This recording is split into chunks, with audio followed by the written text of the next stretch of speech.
देखिए, आज की स्थिति पर एक बड़ी वक्ता है। मुझे उनकी कुछ लाइन्स याद आ रही है, कुछ पंक्तियाँ याद आ रही है।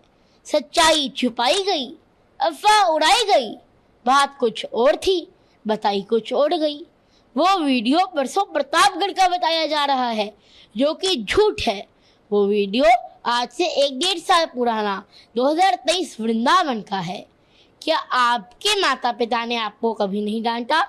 क्या आपके गुरु ने आपको कभी नहीं डांटा? अगर देश के इतने बड़े संत जगत गुरु श्री रामभद्राचार्य जी ने मुझे डांट भी दिया, तो इसको देश का सबसे बड़ा मुद्दा क्यों बनाया जा रहा है? ये तो किसी ने नहीं डाला कि जगत गुरु रामभद्राचार्य जी ने उसके बाद मुझे अपने रूम में भी बुलाया था और अपना आशीर्वाद भी दिया था।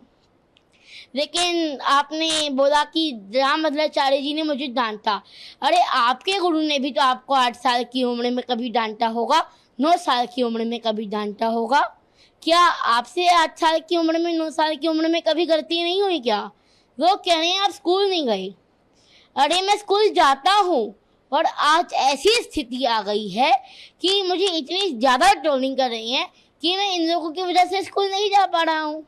मेरी वजह से मेरी बहन भी स्कूल नहीं जा पा रही है। आपको सोशल मीडिया पर बहुत कुछ कहा जा रहा है, कई गंदी गंदी बातें भी आ रही हैं उसमें लिखी हुई। इसके अलावा कुछ हमने सुना है फ़ोन कॉल्स आ रहे हैं आपके घर पर, परिवार वालों के पास, उसमें भी कुछ कहा जा रहा है। ट्रोलर्स इस तरह से लगातार कर रहे हैं, तो इस सब पर आपका क्या कहना है? मेरे घर वालों के पास रोज 500 से 1000 कॉल्स आ रही है। और उस देखिए, जैसे दिवाली आ रही है, सब दिवाली की तैयारी कर रही हैं, दिवाली की शॉपिंग कर रही हैं, और मेरे घर वालों के पास कॉल्स आ रही हैं कि आप घर से बाहर नहीं निकल सकते, आपको जान से मार दिया जाएगा। तो ये मेरे पिताजी के पास, मेरे घर वालों के पास कॉल आ रही है। अब मेरी मैया को तो कॉल्स उठाने से भी डर लग रहा है। क्या किस तरह की बातें जो हैं वो की जा रही हैं, कुछ आपने सुना देखा? देखिए, अभी तक मुझे मोटा तोता बोल रहे थे, तब तक हमने सोचा कि उनका व्यापार चल रहा है, वो कमा रहे हैं।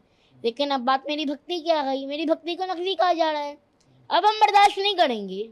कई तरह के आरोप आप पर लगे। कहा गया कि आप मंच पर चले गए, मंच की मर्यादा भंग हो गई उसकी वजह से। साथ साथ रामभद्राचार्य जी के लिए आप क्या सोचते हैं, क्या आपका कहना है? दोनों चीज़ें मैं आपसे जानना चाहूँगा। जगत गुरु श्री रामभद्राचार्य जी के दर्शन करके मैं भक्ति में लीन हो गया था, तो मुझे लगता है कि मेरे से मंच की गरिमा भंग हुई, तो ये मेरी गलती थी। उसके बाद मैंने मंच में कभी ऐसा नहीं किया।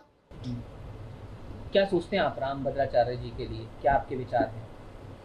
देखिए, रामभद्राचार्य जी की डांट में भी एक प्रेम छिपा हुआ होता है। उन्होंने मुझे डांटा, इसको भी मैंने आशीर्वाद स्वरूप ही समझा। जी। और मेरे ऊपर ये जो आरोप लगाए जा रहे हैं, ये बहुत ही दुर्भाग्य की बात है। और कई चैनल मुझे, कई लोग मुझे धर्म गुरु और संत कह करके भी पुकार रहे हैं। कृपया ऐसा ना करें। अभी तो मैं मेरे कान्हा जी का, मेरी राधा रानी का, मेरे राम जी का एक भक्त हूँ। मैं तो धर्म को सीखने के प्रयास में हूँ। तीर्थों के दर्शन करता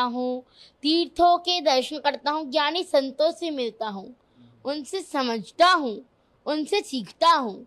मैं तो सनातन धर्म का प्रचार करना चाहता हूँ। क्या हुआ था वो मंच वाली बात, एक बार जरूर बता दीजिए आप, क्योंकि उसी को लेकर मुख्य बात जो है आप पर आरोप लगे। वो एक बार अगर आप बता पाएं पूरा, क्या कुछ हुआ था? आप मंच पे चले गए थे, क्या हुआ था? जगत गुरु श्री रामभद्राचार्य जी महाराज ने मुझे डांटा था, और मेरा तो मानना है कि उनकी डांट में भी मैंने आशीर्वाद स्वरूप ही पाया। और उसके बाद उन्होंने मुझे अपने रूम में बुला करके भी आशीर्वाद दिया था।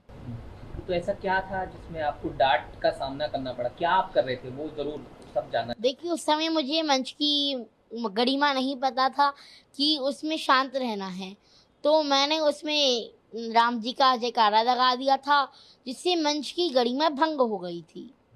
तो उसके बाद मैंने ऐसी कोई गलती नहीं की, और आपकी गलती आपको एक सीख देती है। तो फिर आप जब रामभद्राचार्य जी से मिले, तो क्या आपने कुछ कहा, उन्होंने कुछ कहा? तो वो थोड़ा और बताइए उसके बारे में। क्या कुछ बात हुई, क्या रहा जब आप दोबारा मिले उनसे? उसके बाद उन्होंने मुझे अपने रूम में भी बुलाया था और मुझे आशीर्वाद दिया था। और अब जब आप वो वीडियो देख रहे हैं कि दोबारा रामभद्राचार्य जी आपको कह रहे हैं, आपके लिए एक शब्द का इस्तेमाल उन्होंने किया है, तो क्या आप उस पर कहना चाहेंगे? जो दोबारा वीडियो सामने आया रामभद्राचार्य जी का, उन्होंने मूर्ख शब्द का इस्तेमाल किया है। जी, उनकी डांट में तो प्रेम है, आशीर्वाद है। क्योंकि आप बता रहे लगातार धमकियां आ रही हैं, गंदे गंदे मैसेज भेजे जा रहे हैं, तो इसमें क्या आप कोई कानूनी रास्ता भी अपना रहे हैं? हमने मथुरा पुलिस में शिकायत कर दी है, हम कोर्ट जा रही हैं और हमें पूरा विश्वास है कि पुलिस अपना काम अच्छे से करेगी। और ये कार्यवाही हमने ट्रोलर्स के यूट्यूबर्स के खिलाफ की है, जो कि यूट्यूबर्स हैं, हमें ट्रोल कर रही हैं, मुझे जान से मारने की धमकी दे रही हैं। जगत गुरु श्री परम पूज्य श्री रामभद्राचार्य जी तो हमारे लिए भगवान के समान हैं, वो तो संत शिरोमणि हैं। तो आगे क्या उम्मीद कर रहे हैं अब आप? पुलिस अपना काम अच्छे से करेगी, हम कोर्ट जा रही हैं। हमसे जुड़े रहने के लिए हमारे YouTube चैनल को सब्सक्राइब करें और नई वीडियो की नोटिफिकेशन के लिए बेल आइकॉन को दबाएं। अगर आप ये वीडियो Facebook पर देख रहे हैं तो लाइक जरूर करें और ज्यादा से ज्यादा शेयर करें। धन्यवाद।